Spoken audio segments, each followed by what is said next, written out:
Vamos orar. Pai de amor, nós queremos louvar o Teu nome nessa noite, porque o Senhor tem nos conservado em vidas saudáveis. Ó Deus, o Senhor tem nos permitido nos encontrar às noites de terça a sexta aqui por meio deste canal da internet, esse canal de comunicação tão precioso para nós. Nós te agradecemos por tudo que o Senhor está fazendo, ó Deus, por meio desses encontros, a forma que o Senhor tem usado para edificar estes irmãos, para fortalecê-los, para estimulá-los, encorajá-los, para trazer revelação, para trazer iluminação sobre a Tua palavra. Nós queremos te agradecer muito, Senhor. É algo que temos feito com o coração inteiro. Nosso coração está inteiramente dedicado a esse tempo. Não há nada, Senhor, que esteja nos forçando a fazer isso. Também não há nada que esteja nos impedindo, porque nós temos aberto mão de qualquer outra coisa para estarmos juntos nesse tempo aqui. Nós te louvamos, Pai, por essa oportunidade e pelo que o Senhor está fazendo. Muito obrigado, Pai. Que o Senhor use mesmo esses vídeos depois desse tempo, Pai, para que nós possamos ser ainda fortalecidos, recordarmos daquilo que o Senhor falou conosco nesse tempo e usarmos, ó Deus, essas memórias para adorar o Senhor, para louvar o Teu nome, pela forma como o Senhor cuidou de cada um de nós.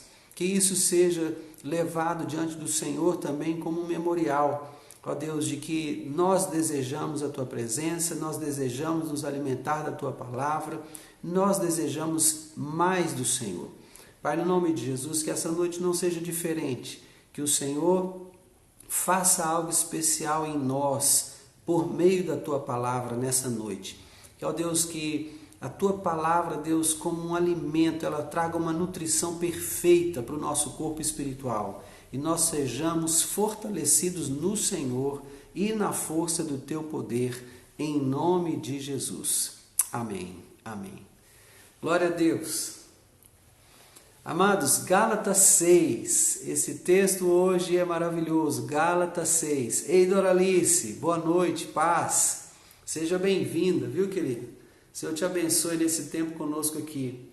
Nós hoje vamos meditar no texto de Gálatas, capítulo 6, tá? Então, abra aí Gálatas 6 e vamos meditar aqui com a graça do Senhor. Seremos abençoados, muito abençoados na noite de hoje. Amados, irmãos, se alguém for surpreendido em alguma falta, vós que sois espirituais, corrigi-o com espírito de brandura e guarda-te para que não sejas também tentado. Levai as cargas uns dos outros e assim cumprireis a lei de Cristo. Porque se alguém julga ser alguma coisa, não sendo nada, a si mesmo se engana. Mas prove cada um o seu labor, e então terá motivo de gloriar-se unicamente em si e não em outro, porque cada um levará o seu próprio fardo. Aleluia. Irmãos, olha que lindo, né? Aqui tem alguma coisa que eu queria compartilhar com os irmãos, que é algo que nem sempre nós estamos fazendo uns pelos outros. Se alguém for surpreendido em alguma falta, qual tem sido o verdadeiro comportamento das pessoas? Você já foi surpreendido em alguma falta alguma vez? Alguém chegou perto de você e falou assim: nossa, você fez isso, que chato, que feio e tal, e fez algum comentário. Será que você já foi surpreendido? Ou será que você já surpreendeu alguém numa falta? Irmã Maria Lúcia, boa noite. Estamos em Gálatas 6 hoje, minha irmã. A senhora é muito bem-vinda, viu? Será que você foi surpreendido ou surpreendeu alguém? Se você foi surpreendido, qual foi a postura da pessoa que te surpreendeu? E se você surpreendeu, qual foi sua postura quando você surpreendeu alguém numa falta? Como você agiu? Paulo está nos dando a instrução aqui. E eu quero compartilhar com você uma palavra que ele usa aqui, que é muito interessante, muito interessante. Ele fala: se alguém for surpreendido em alguma falta, vós que sois espirituais, corrigi-o com espírito de brandura. É a palavra que eu quero destacar aqui, é a palavra corrigir. A palavra corrigir, a palavra grega usada aqui, que está traduzida para corrigir, é a palavra catartizo. Catartizo é algo muito interessante. Eu quero te dar primeiro um exemplo para você compreender o significado da palavra, e aí depois que eu te der o exemplo eu falo do significado propriamente dito. Talvez você saiba o que seja uma luxação. Luxação é quando uma articulação se desloca, ela sai do lugar. Então, por exemplo, o punho sai do lugar, né? Ele sai desse lugar. O joelho sai do lugar. Ou o ombro, né? É uma articulação que sai muito do lugar. E aí o ombro fica caído. Eu não sei se você já passou por essa experiência ou viu alguém que já passou por essa experiência, né? E aí a pessoa tem que ser levada a um ortopedista, né? E rápido, porque dói muito, né? Porque todas as nossas articulações, elas são envolvidas por uma bolsa chamada bolsa sinovial. Ela mantém um líquido muito limpo, muito estéril, né? Não existe muito estéril, né? Ou estéril é contaminado, mas ela é envolvida por um líquido estéril, né? E essa bolsa, esse líquido é chamado sinóvia e a bolsa chamada bolsa sinovial, porque ela contém esse líquido. E ela é responsável pela lubrificação das nossas articulações. Além dessa bolsa sinovial, nós temos muitos tendões, muitos ligamentos que mantêm esses membros conectados um ao outro, né? Então, pessoas que fizeram uso por tempo muito prolongado de corticosteroides, né? Que são substâncias derivadas da cortisona, né? Então, hidrocortisona, betametasona, dexametasona, esses medicamentos derivados da cortisona, então eles fragilizam muito os tendões. E aí, às vezes, o braço cai, o joelho desloca, né? Algumas articulações sofrem esse trauma porque os tendões estão enfraquecidos, né? Os ligamentos estão enfraquecidos. Bom, aí você vai levar essa pessoa para o médico.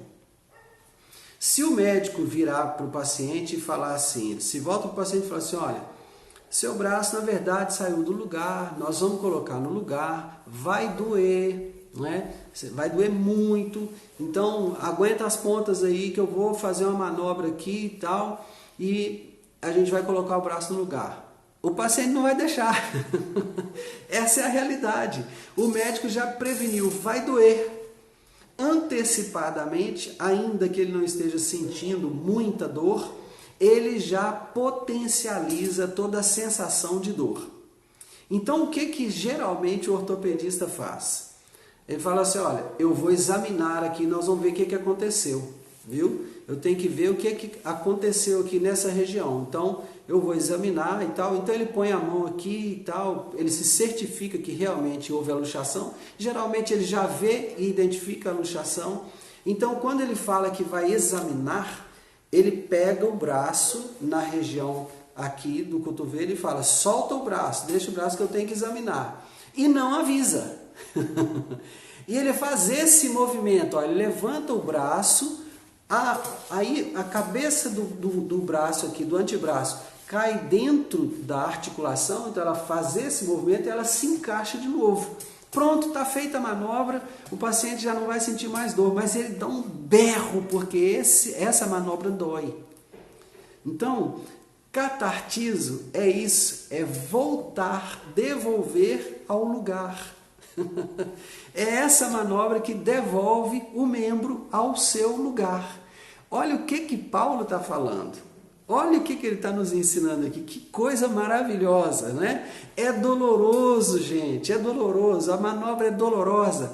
Mas depois que o paciente vai embora para casa, ele toma um anti-inflamatório, coisa simples. Ele não tem que ficar com muito cuidado, não tem que imobilizar, nada. Ele já sai do hospital com condições de movimentar o braço, né? o médico vai inclusive prescrever para ele fisioterapia para o fortalecimento dessa região, dos músculos dessa região e os músculos intercostais, especialmente o trapézio que fica nessa região aqui.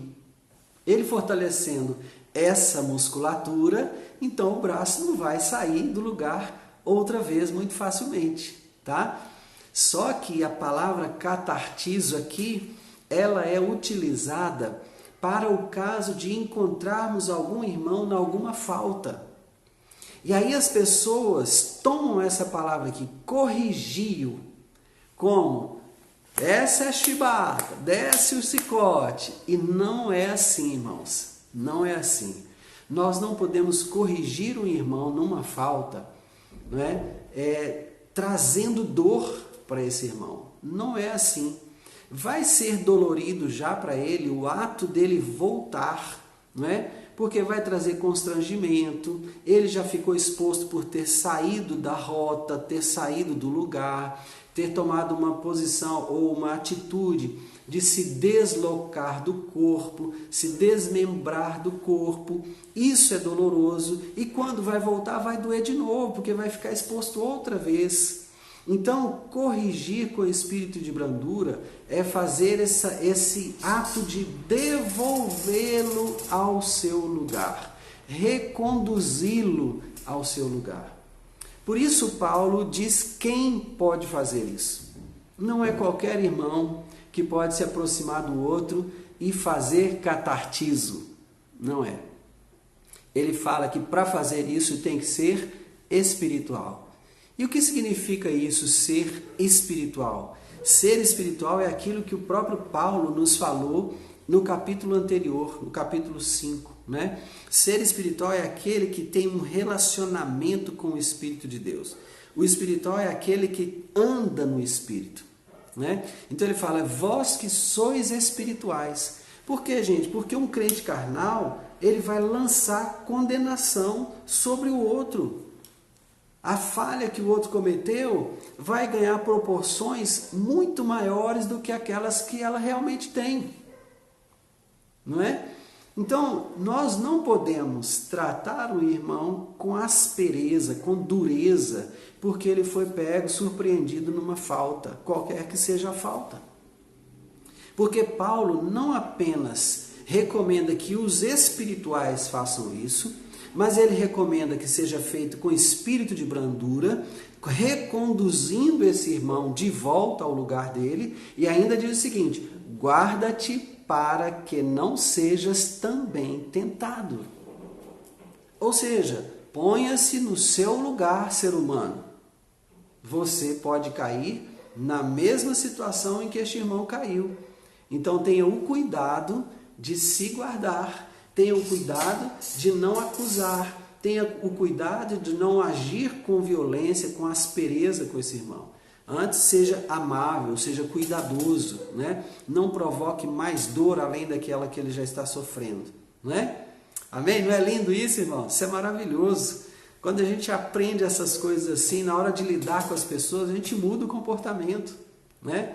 Eu estou lidando com uma situação atualmente de uma mãe, né, cujos filhos a magoaram, ofenderam, não é? E isso está mantendo ela em cadeias. E está difícil para ela, dela retornar ao lugar e soltar esses filhos, e perdoar e abençoar. Mas ela vai conseguir fazer isso. Sabe por que ela vai conseguir? Porque ela vai entender o processo, ela vai compreender o processo. Esse processo vai sendo descrito para ela aos poucos. À medida que a fome dela por uma solução aumenta, mais informações são dadas. E ela não vai se sentindo acusada, ela não vai sentir peso. Não, o desejo dela de ficar livre vai aumentar. E ela vai caminhar na direção da libertação dela. Não é? Então, isso acontece em várias esferas da nossa área, da nossa vida, e nós temos que agir desse jeito aqui. É colocar, reconduzir o membro ao lugar dele no corpo, sabe? Esse cuidado é precioso aos olhos do Senhor, irmãos. Preciosíssimo aos olhos do Senhor. Então, desde que eu aprendi o significado dessa palavra e recebi o entendimento dela, né? Então, de lá para cá, o meu comportamento como uma pessoa que erra tem sido mais cuidadoso, tem sido mais brando, sabe? Eu tenho tido cuidado de não lançar mais peso sobre uma pessoa que está já carregando o peso de uma falta que ela cometeu. Amém? Então vamos prosseguir. Ele prossegue dizendo o seguinte: levai as cargas uns dos outros, e assim cumprireis a lei de Cristo. Isso mesmo, Dani, restaurar com gentileza, com amor, né? Então, levai as cargas uns dos outros, e assim cumprireis a lei de Cristo. Gente, levar as cargas uns dos outros é uma situação assim tão, né, interessante, né, para a gente pensar. Como é isso, levar a carga um do outro? Eu não posso levar a carga do meu irmão, meu Deus, a minha já é muito pesada, eu ainda vou ter que levar a carga do outro? É isso que o apóstolo Paulo está recomendando. Levai as cargas uns dos outros, né? E então cumprireis a lei de Cristo. Irmão Amilcar pergunta, né? Existe algum caso onde aquele que caiu precisa ser afastado? Essa é uma situação que requer uma análise mais profunda, né? Eu penso que existe sim casos onde um irmão precisa ser afastado de alguma atividade que ele tenha. Como que isso funciona? É aquela história do pastor que quebra, né, as patas da ovelhinha. Então, vou quebrar as patas, ela vai ficar com a movimentação restrita, porém, ela vai comer na minha mão. Eu vou carregá-la no ombro, não é? Porque o erro nosso, quando alguma pessoa comete alguma falha e ela precisa ser afastada, vamos usar a mesma palavra que o irmão tá utilizando, né? Ela precisa ser afastada por alguma razão. Então, o afastamento não é para a vergonha dela. O afastamento é para que ela seja tratada pessoalmente, para que ela seja tratada individualmente, né? O afastamento não visa expô-la à vergonha, sabe?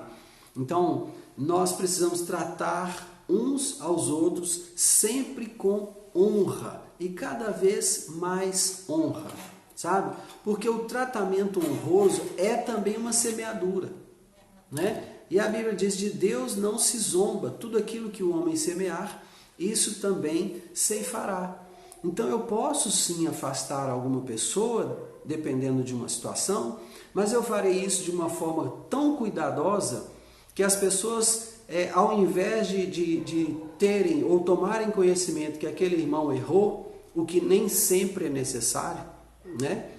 As pessoas vão entender que esse irmão está recebendo um discipulado direto do pastor, ou um treinamento para alguma função, sabe? Essa deve ser a nossa postura. Isso é amor, irmãos. O amor cobre multidão de pecados, né? Então, quando nós agimos com amor, nós não estaremos passando a mão na cabeça, vou usar essa expressão, de alguém que pecou. Não. Não é porque a pessoa pecou que nós temos que expor o pecado dela e nem a vida dela. Nós não podemos fazer isso, isso é desonra, né? A única exceção é quando um líder peca. Quando um líder peca e o pecado dele fica exposto, né, mais pessoas ficam sabendo, né, então esse líder vai ser completamente exposto, sabe? Essa é uma disciplina corretiva dura, difícil de se fazer, mas ela é muito necessária. Por quê? Porque o líder, ele precisa ser espelho para toda a congregação. As pessoas precisam olhar para a liderança e tê-la como exemplo. Se aquele líder cai numa falta grave, né, e ele precisa ser disciplinado, corrigido, né, por conta daquela falta que ele cometeu, esse líder vai ser exposto publicamente, ele vai ser exposto. Claro que isso é no ambiente exclusivo da igreja. Não se fará isso à presença de visitantes, por exemplo, pessoas que não conhecem a membresia da igreja, pessoas que não têm relacionamento com aquela congregação. Isso não deve ser feito dessa forma, né? Então, Exato, o ungido tem que ser tocado. Tem que ser tocado. E precisa sair poder dele quando ele for tocado. Não é? Então, esse deve ser o nosso cuidado. Se ele é um irmão que é uma liderança, então eu vou chamar a liderança da igreja e vou tratar essa questão desse líder perante a liderança da igreja. Não é? Se os irmãos se lembrarem, nós tratamos de uma situação aqui que foi quando um irmão estiver contente, cante louvores. Quando estiver triste, chore, ore. Se estiver doente, chame os presbíteros da igreja, esses farão unção com óleo sobre ele, a oração da fé salvará o doente e o Senhor o levantará. E o que vem depois? Depois disso vem: confessai as vossas culpas uns aos outros para serdes curados. Então, em que ambiente nós vamos fazer confissão?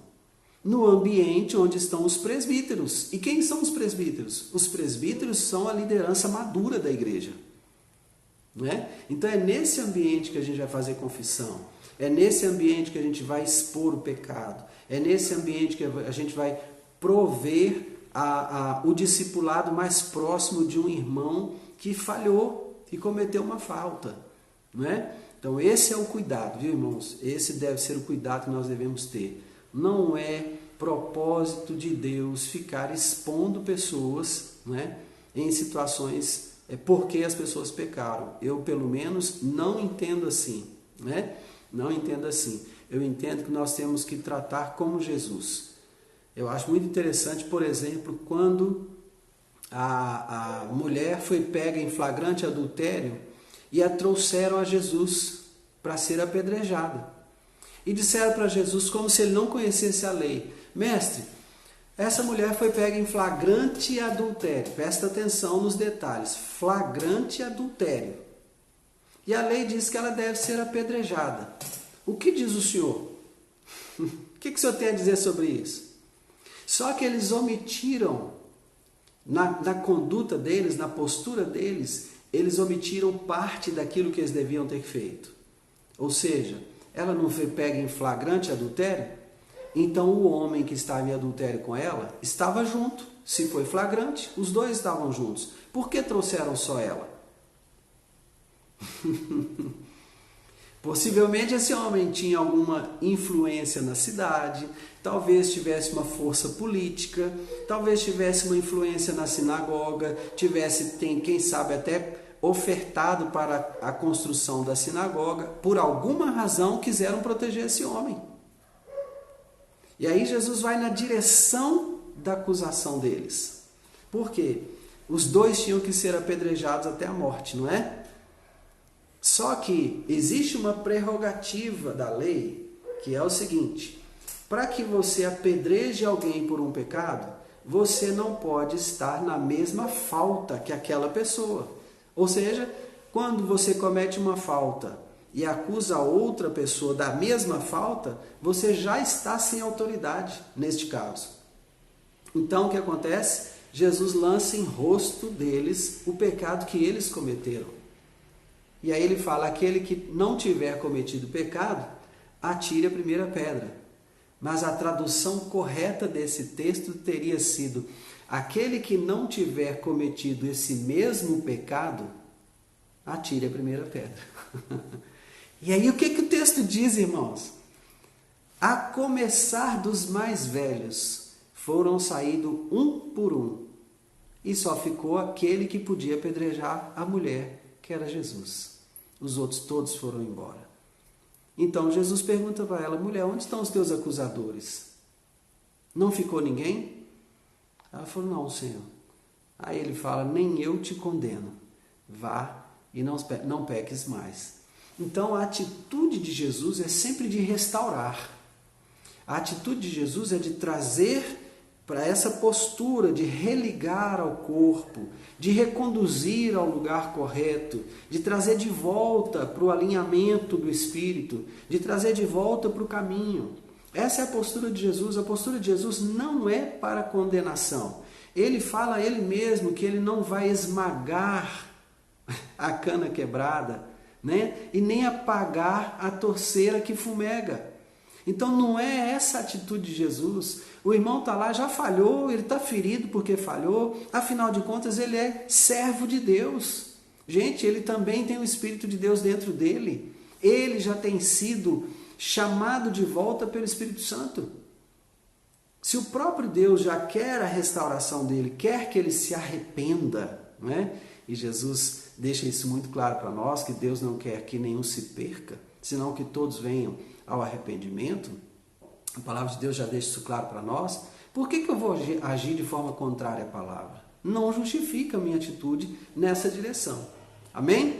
Então, existe sim o caso de se afastar do irmão, mas nós devemos ter cautela na tomada dessa decisão e saber como conduzir isso com amor, com cuidado, né? Trazendo o irmão para perto e não afastando o irmão. Haverá casos em que, se a gente não cuidar direitinho desse irmão, esse irmão não vai ficar na congregação, ele vai embora. E isso é tudo que nós não podemos permitir, sabe? Então a gente não pode perder ninguém, então a pessoa pecou, nós não temos que segurar. Irmão, é isso mesmo, nós não podemos perder ninguém não. O Senhor não quer que nenhum se perca não. Ele pecou? Pecou. Vamos tratar o pecado. Como se trata determinados pecados? Esse pecado nós vamos tratar dessa forma, assim, assim, assim. Ok? Então, que o Senhor nos conceda graça, irmãos, porque isso é desafiador, sabe? Enquanto líderes, lidar com a questão do pecado na congregação é um desafio a mais, né? Seria muito bom se as pessoas chegassem para o Evangelho completamente transformadas, não tivessem mais necessidade de tocar em pecado, seria maravilhoso, mas não é assim que acontece. Amém? Então, voltando ao versículo 2, levai as cargas uns dos outros e assim cumprireis a lei de Cristo. Irmão, se nós estamos caminhando numa mesma direção, né? Estamos carregando um fardo, né? E caminhando na mesma direção, vai haver algum momento quando um irmão fica mais cansado que o outro, ele se sente mais sobrecarregado que o outro. Esse é o momento de nós ajudarmos esse irmão. Não, irmão, vamos lá. Às vezes essa carga aqui que nós temos que carregar é a carga do desânimo, é a carga da tristeza, é a carga da descrença no ser humano, é a carga da descrença no sistema religioso, que muitas vezes tem prejudicado, dificultado a vida de pessoas, né? Então, nós temos que levar essas cargas uns dos outros e animar uns aos outros, fortalecer uns aos outros, como nós temos procurado fazer aqui nesses encontros nossos, né? Vamos nos fortalecendo, vamos caminhando juntos, né? A estrada, eu fui pastoreado por um irmão, um pastor que fez o meu casamento. Eu tive convivência de aproximadamente 6 anos com ele.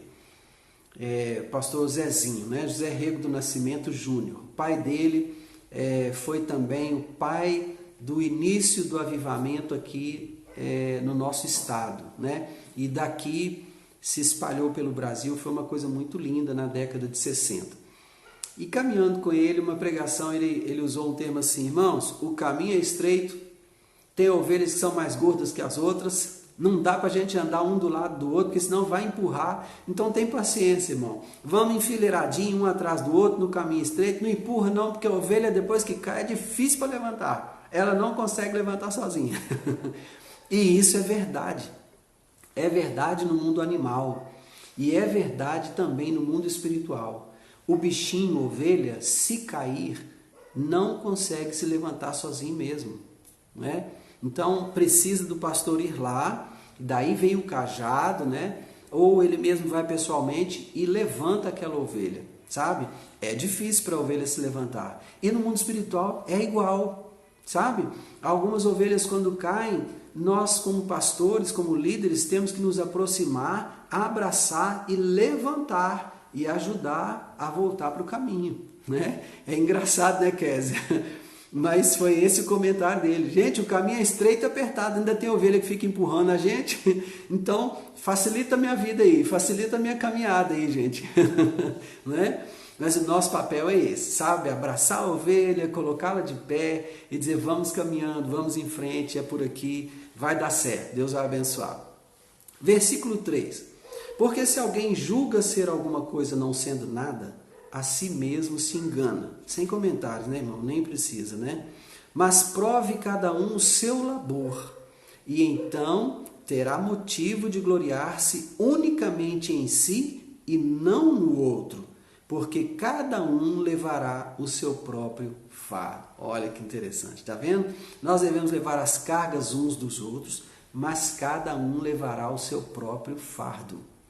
Quando eu me proponho a levar a carga do outro, eu vou levar a dele estando carregando o meu próprio fardo, né? E eu não vou levar isso a vida toda, mas eu vou ajudá-lo por um período durante a caminhada. Depois ele pega de volta, e talvez ele vai ajudar outro e eu serei ajudado por outra pessoa também em algum momento. Amém? Então, cada um vai levar o seu próprio fardo. Agora, você quer se gloriar em alguma coisa? Glorie-se em si mesmo. Então, ponha à prova o seu trabalho.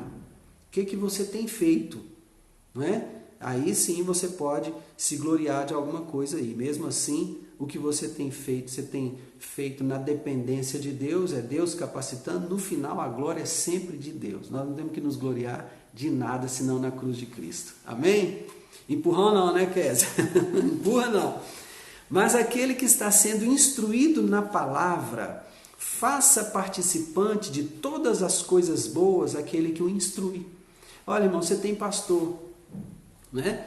Nós estamos aqui compartilhando esse tempo, tem sido maravilhoso, mas você tem um pastor que cuida de você, sabe? Você deve fazê-lo participante de todas as coisas boas, tá? Você está sendo instruído por ele na palavra, não é? Então, deixe que ele participe de todas as coisas boas, não apenas das coisas espirituais, mas das coisas espirituais, das coisas naturais, sabe? Semeie na vida do seu pastor, abençoe o seu pastor. Todos, a maioria de vocês que estão aqui, quase todos, né? Não são pastoreados por mim. Quase todos vocês têm o seu pastor. Então posso falar isso aqui com a maior liberdade, porque a exceção do Jair e da Joana, né? E mesmo assim o Jair e a Joana, a partir desse tempo agora de pandemia que a gente voltou a caminhar juntos, nos encontramos pela internet e eles voltaram a caminhar conosco, têm estado conosco também nas reuniões do domingo, tem sido uma bênção. Então eu falo com muita liberdade. Semeie na vida do seu pastor, sabe? Semeie aquilo que você for tocado a semear. Ele é alguém que te instrui na palavra, não é? Ele tem cuidado de você, ele tem pastoreado você, tem te instruído, tem conduzido você por meio das Escrituras, e você sente essa confiança. Semeie na vida dele, não faça isso com nenhum constrangimento, não faça com toda a liberdade, sabe? Semeie aquilo que o Espírito de Deus tocar na sua vida. Ô pastor, essa noite eu estava aqui tão grato pela forma como Deus te usou nesse púlpito hoje, eu estou assim, até orgulhoso de ser sua ovelha, né? Então, eu queria aqui semear na sua vida. Ô Lene, perdão Lene, ô Jesus Cristo, está vendo os riscos que a gente corre? Perdão Lene, é verdade, a Lene está aqui também, a Lene também é ovelha de 10 anos, né? Caminha com a gente já há 10 anos. Desculpa, Lene, não foi proposital não, é que os nomes vão subindo, né? E eu acabo não vendo todo mundo ao mesmo tempo. Perdão, viu? Então, semeie lá no seu pastor. Pastor, eu quero aqui semear uma pizza para você comer com a sua família. Depois do culto, você vai para uma pizzaria com a sua família. Pastor, eu quero levar lá na casa dele uma camisa nova, uma gravata nova, um par de meias, o que você sentir no seu coração. Oferta, irmãos, é oferta, sabe? A única coisa que a gente tem uma determinação de valor é dízimo, porque dízimo, a própria palavra já diz que é a 10ª parte, né? Mas oferta, você oferta o que você sentir o desejo no seu coração de ofertar, né? Então você pode ofertar 10 milhões, oferta 10 milhões. Você pode ofertar 1 milhão, oferta 1 milhão. Você pode ofertar só R$1, oferta R$1, irmão. Oferta é oferta, não é? Então, semeie aquele que está sendo instruído na palavra, faça participante de todas as coisas boas aquele que o instrui, sabe? Fale com muita liberdade e faça com toda liberdade, sabe? Uma coisa que nós herdamos da natureza divina é a capacidade de doar. Porque Deus é doador o tempo todo, né? O tempo todo Ele está doando. Todos os dias Ele está doando o oxigênio para você se manter vivo, respirando.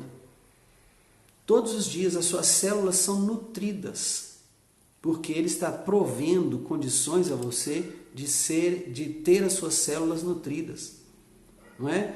Não só com oxigênio, mas com água, com sais minerais, alimentos que você tem em sua casa e prepara diariamente, não é? Então, faça isso. Amém, querido? Patrícia, boa noite. Deus te abençoe. Gálatas 6, Patrícia. Estamos agora no versículo 7, tá? Versículo 7 diz assim: não vos enganeis, de Deus não se zomba, pois aquilo que o homem semear, isso também ceifará. Tá vendo? Está no contexto, né? O texto está dentro do contexto. Você vai semear na vida do seu pastor e você vai colher. Olha que tremendo. Você vai colher. Aquilo que o homem semear, também ceifará. Você vai semear uma pizza? Você vai colher pizza, né? Porque não existe como você plantar uma semente de abacate e colher laranjas. Isso não existe, né? O fruto da árvore corresponde à semente, né? Então, aquilo que você semear, você com certeza vai colher. Não perca a oportunidade. Semeadura é uma oportunidade. Amém? Versículo 8. Porque o que semeia para a sua própria carne, da carne colherá corrupção. Mas o que semeia para o Espírito, do Espírito colherá vida eterna. Olha, então aprenda a semear. Aprenda a semear. Semeie coisas espirituais. Semeie daquilo que você gostaria de colher, sabe? Semeie o tipo de semente que produz o fruto que você gostaria de colher, sabe? Tenha todo cuidado com isso.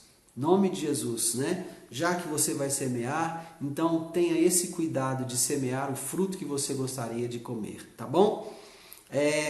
Versículo 9, não nos cansemos de fazer o bem, porque a seu tempo ceifaremos, se não desfalecermos. O que isso quer dizer?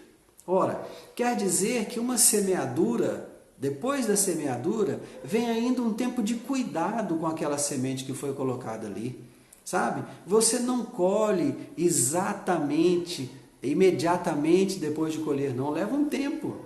Uma lavoura leva um tempo para produzir. Eu não sei se todos vocês têm conhecimento, né, desse processo, mas talvez até observando pela TV, alguma programação que você gosta de assistir, ou observando a natureza, não é difícil entender isso. Você semeia, né? E aí quando você semeia, você vai ter um tempo para fazer uma primeira capina daquela roça, né? E aí você semeia aquela capina, né?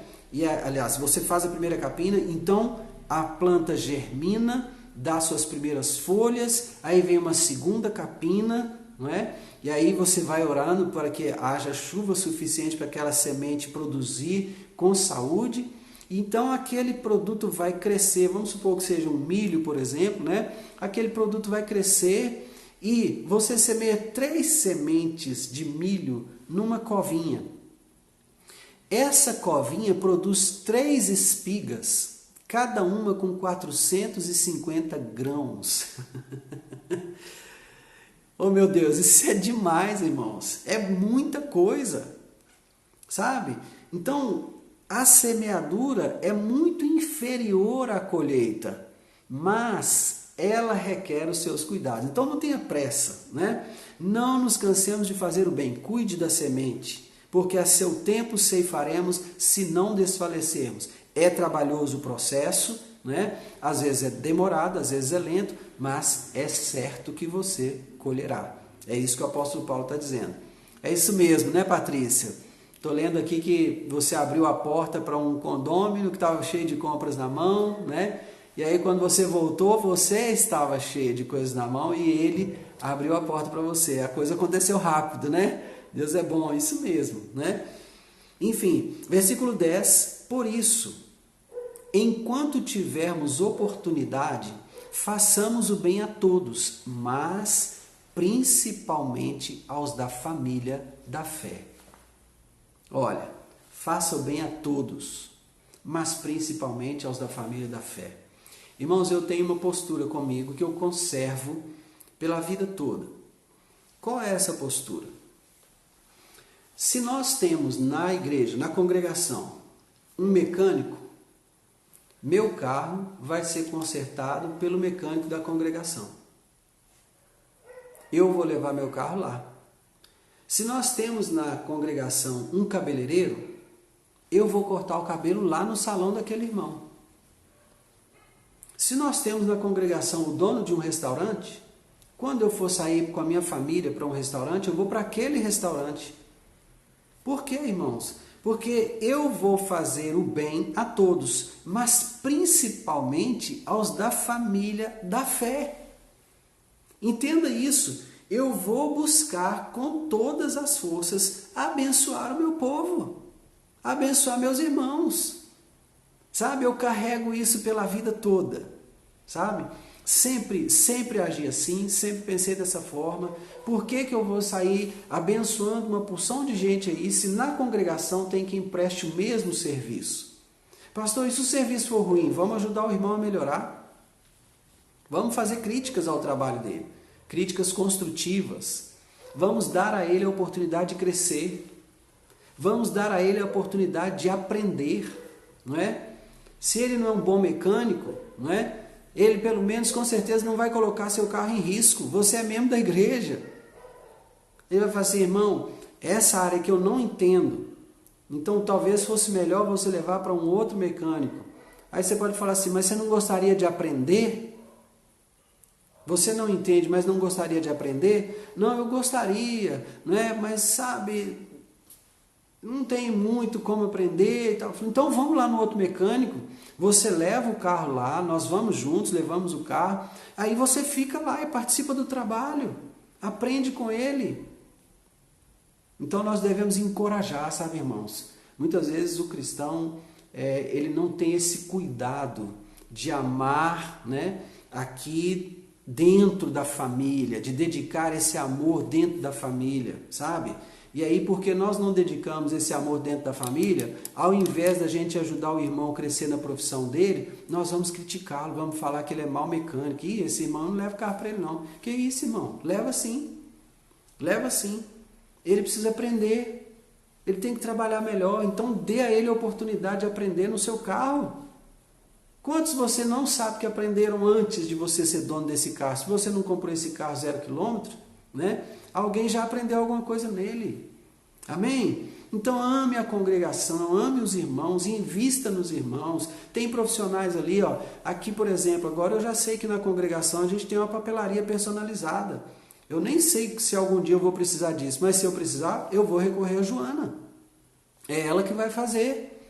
E se alguém aqui na congregação, gente, eu estou precisando de uma papelaria personalizada, alguém me indica? Eu indico, a Joana.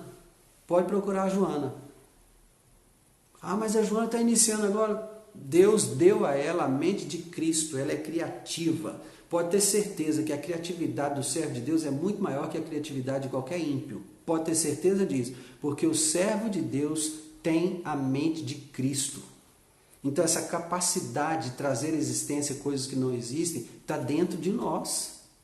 Está dentro de nós. Você vai ter ideias criativas maravilhosas. A Joana vai ter essas ideias criativas maravilhosas. Então, quando alguém precisar do trabalho dela, eu vou indicar a Joana. Se alguém precisar de gráfica em Fortaleza, vou indicar a Adriana e o Amilcar. Está entendendo, irmãos? Essa deve ser a nossa postura. Esse deve ser o cuidado que nós temos que ter, né? E assim vai, qualquer outro profissional. Nós temos na congregação aqui uma psicóloga. A Deise é psicóloga, né? Então, de vez em quando vocês veem entrar aí na nossa live somente, consultório somente, né? A Deise é psicóloga.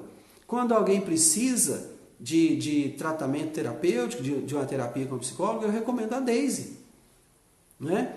Então, essa deve ser sempre a nossa postura. Façamos o bem a todos, mas principalmente aos da família da fé, não é? Vamos seguindo, estamos com pouco tempo para terminar o nosso tempo dessa live e ainda tem alguns versículos, apesar do capítulo ser pequeno, ainda tem alguns versículos. Versículo 11.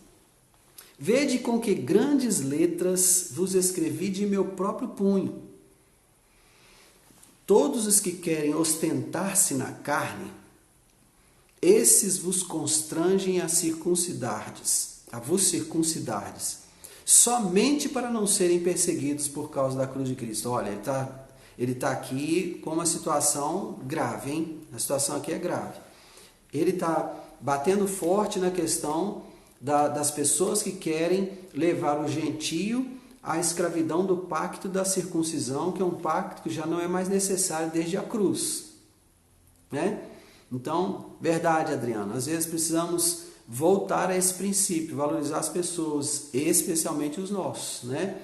Aí, ó, a irmã Maria Lúcia está precisando do endereço da sua gráfica. Passa para ela aí que ela está na região. Né? Então, o que o apóstolo Paulo está fazendo aqui? Ele está chamando de volta o povo. Olha, esses que estão querendo ostentar-se na carne, porque são circuncidados, são judeus, circuncisos e tal, não sei o quê, eles estão constrangendo vocês a se circuncidarem. Ó, não entra nessa conversa, porque o que eles querem, na verdade, é se esconder da perseguição. Olha para que o Paulo está chamando a atenção, hein? Eles estão se escondendo da perseguição. Não esconda de ser perseguido. Isso é negar a Cristo. Olha o que o Paulo está falando, gente. Isso é negar a Cristo. Não negue a Cristo. Você vai ser perseguido, sim, mas você vai receber uma coroa de glória. Então não negue a Cristo. Não fique se escondendo, dizendo que você é da circuncisão e para não ser perseguido por amor de Cristo, não. É isso que o Paulo está falando aqui, irmãos. Isso é grave, isso é sério, bastante sério, né? Pois nem mesmo aqueles que se deixam circuncidar guardam a lei. Antes querem que vos circuncideis para se gloriarem na vossa carne. Terrível, terrível. Motivação errada. Paulo combate isso sem nenhum constrangimento, como tem que ser feito mesmo. Versículo 14. Mas longe esteja de mim gloriar-me, senão na cruz de Cristo, de nosso Senhor Jesus Cristo, pela qual o mundo está crucificado para mim e eu para o mundo. Pois nem a circuncisão é coisa alguma, nem a incircuncisão, mas o ser nova criatura. E a todos quantos andarem de conformidade com esta regra, paz e misericórdia sejam sobre eles e sobre o Israel de Deus. Quanto ao mais, ninguém me moleste, porque eu trago no corpo as marcas de Jesus. Glória a Deus, glória a Deus, glória a Deus. Amém? Então, essa deve ser a nossa postura sempre, esse deve ser o nosso cuidado sempre, não é? Nem circuncisão vale nada, incircuncisão também não vale nada. O que tem valor é sermos novas criaturas. Sermos novas criaturas. Amém, irmãos? Você é nova criatura, eu sou nova criatura. Vamos caminhando, um ajudando o outro, não é? Sim, Amilcar, é verdade. Às vezes isso vem sendo esquecido, irmãos. E sabe de uma coisa terrível?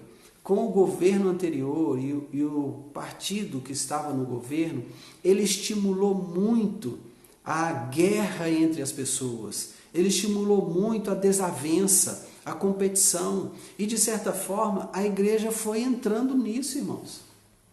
Porque a igreja também ficou dividida por conta de partidarismos, partidos políticos. Infelizmente aconteceu, nós não temos como negar. Isso é verdade. Isso trouxe para dentro do nosso cantinho, vamos dizer assim, né? Essa confusão da competição, da raiva, sabe, do ódio. Nós não podemos caminhar nisso. E o Paulo então ele vai dizer assim, olha, quanto ao mais, ninguém me moleste, porque eu trago no corpo as marcas de Jesus. Eu fui estudar um pouco isso aqui. Era comum na região do Oriente as pessoas marcarem no seu corpo alguma coisa que fizesse referência ao seu mestre, ao seu líder, ao seu Deus, né? Eu não creio que Paulo está falando aqui de uma tatuagem que ele tenha feito relativa ao cristianismo ou relativa a Cristo. Não creio nisso. Eu creio que ele está trazendo no corpo as marcas do sofrimento, porque ele mesmo fala que nos foi concedido não apenas ser salvo por Cristo, mas sofrer por ele, né? Então eu creio que as marcas que ele traz são marcas do sofrimento por amor a Cristo. Ele foi apedrejado, largado quase morto, aqui mesmo nessa região da Galácia, né? Foi apedrejado, deixado quase morto. Graças a Deus ele não morreu, continuou pregando no dia seguinte e foi uma bênção, né? Então o último versículo de Gálatas: a graça de nosso Senhor Jesus Cristo seja, irmãos, com o vosso espírito. Amém. Amém? Coisa gloriosa, carta maravilhosa, essa carta que o Paulo escreveu aos Gálatas. E eu mesmo fui muito abençoado aqui com essa carta, irmãos, muito abençoado mesmo. E dou glória a Deus pelo quanto eu recebi aqui, né? Cicatrizes mesmo, de verdade, de pedradas, de chibatadas, né? De lançarem no chão, coisas desse tipo, né? Cicatrizes mesmo, de verdade, no corpo mesmo, né? Corpo físico. Amém? Então, glória a Deus. Obrigado por terem ficado comigo, né, nesse período, estudando também a carta de Gálatas, meditando e recebendo tanto do Senhor. Eu espero que você tenha recebido muito, que você tenha sido muito abençoado. Amém?